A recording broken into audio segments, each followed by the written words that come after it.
Da Primo Carnera alle atlete delle prossime Paralimpiadi, dai giovani dei Fogolars alle istituzioni locali. È la 71esima Convention di Friuli nel Mondo, la prima organizzazione per anzianità dell'emigrazione italiana e la più rappresentativa in Friuli per l'ampiezza della sua rete.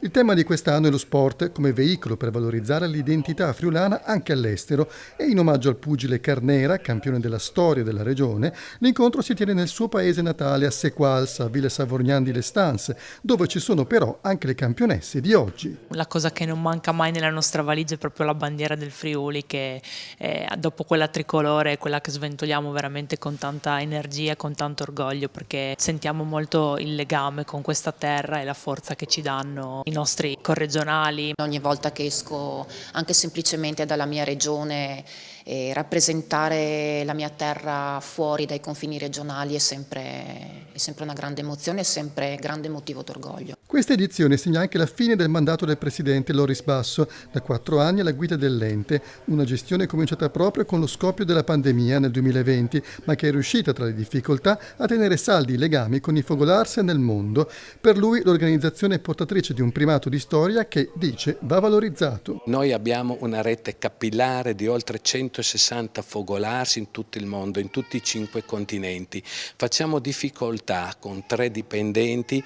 che si fanno in 4 a gestire questi rapporti. Ci deve essere data la possibilità di mantenere questi rapporti e svilupparli a livello economico, strutturale. In eredità Basso lascia un ente con Fogolars rinati all'estero grazie ai giovani. Molti di loro sono anche venuti in Friuli per conoscere la regione, al di là dei racconti dei nonni, e per rinsaldare le loro radici.